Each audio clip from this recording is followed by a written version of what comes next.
Hi guys, Melanie here with Yoga and Mobility with Mel. Today I'm going to show you one of my favorite ways to do a hip car, which is your controlled articular rotation, moving your hip joint in its biggest range of motion, working on the internal, external, abduction, adduction, all of that stuff. So we're going to come into a side lying position for this one. You can use a block or a pillow under your head, and you're going to come onto your side. I'm going to have you, if you have another block or a water bottle or something that you can put behind your pelvis. So one block is going to come under the head. One block is just going to come behind the pelvis. So you want to make sure that your pelvis is lined up and your knees are stacked on top of one another. So you can check that out. And then you bend your knees up, so you don't want them too far down. You want to bend them up about halfway, maybe just a little bit below that. So the arms, you want to block out your upper body, and we also want to make sure that there's no movement in the side waist. So we don't want to see this happening. And then the block behind the pelvis is going to help so that we don't have the pelvis rolling back into it. So if you're knocking it over and you're pressing into it, you're getting too much movement happening from your pelvis. So we want to keep the pelvis, everything from basically the waist up, stuck in place. So one way to have you do this is to interlace your fingers, and you're going to punch your knuckles straight over and across. Okay, so we're going to go one direction first, and then we'll do the opposite direction. So the top leg is going to lift up, and then from here, let's bring the knee up towards the chest. So this is our hip flexion. And then we're going to lift, so you're abducting the leg away. And then I want the foot to move up, the knee to drive down. So this is working internal rotation.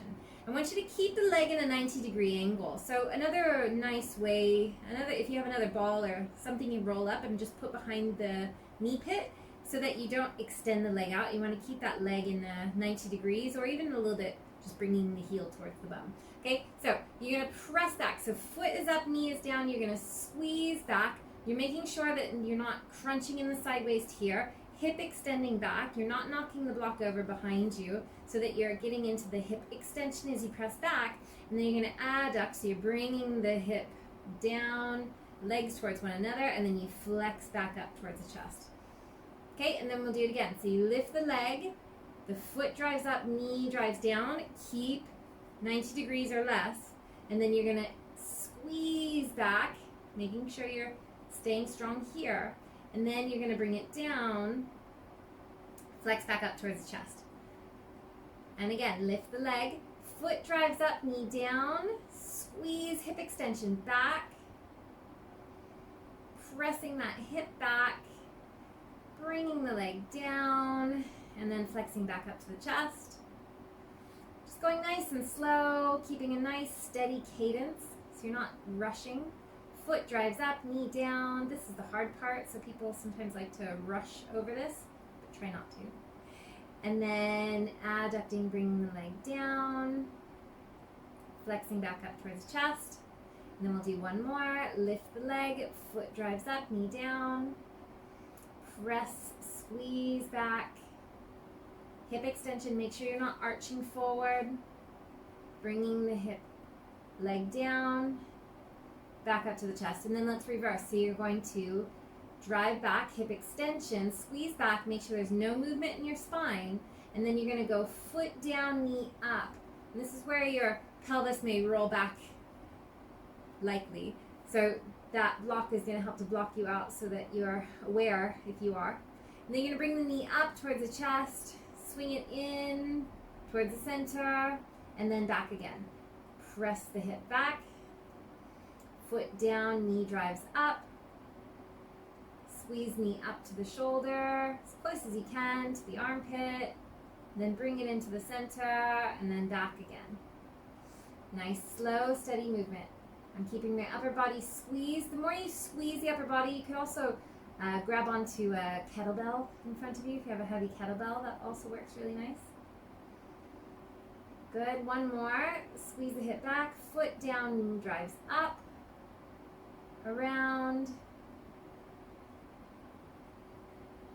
and release and lower it down. Okay, so then you switch over and just do it onto the other side.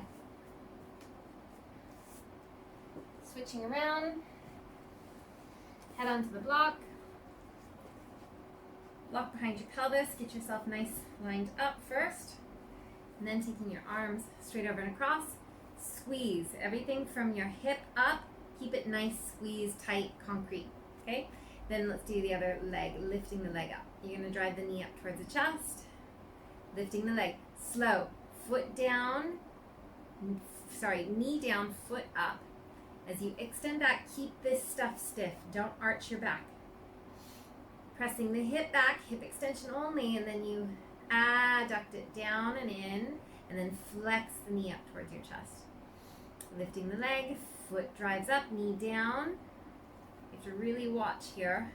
Maybe if you hold on to something tight here, you can maybe put a hand here to kind of feel if you're having any movement in the side waist. Knee up to the chest, lift the leg, foot drives up, knee down, hip extends, squeeze it back. Keep nice and tight. Good. Bring the knee up to the chest, lift the leg, foot up, knee down. Go slow here. Make sure that leg stays 90 degrees or less. And then let's reverse. So now you press back, hip extension, squeeze back. Keep that heel kind of squeezing in towards the butt, and then you're gonna go foot down, knee up. Keep your hips stacked, knee up towards your shoulder, belly, and then back again. Hip extension as you squeeze back. Make sure you're not arching in your lower back. Keep it nice and stiff. Foot down, knee up, knee towards the shoulder, up to the armpit, and then again, hip extension, press, squeeze back. Foot down, knee drives up, knee squeezes up to the armpit. Good. Last one, hip extension, squeeze back, foot down, knee up. Keep those hips nice and stacked, knee drives up towards the ceiling, as close as you can get there, up to the armpit. And then release. Very good. So that's a nice warm up for your hips to get moving in all the different rotations of your hip. Your hip is a ball and socket joint. It should be moving in all those directions every day to help remind your nervous system that you have that range of motion and not to take it away from you. All right, hope you enjoy. Let me know if you have any questions.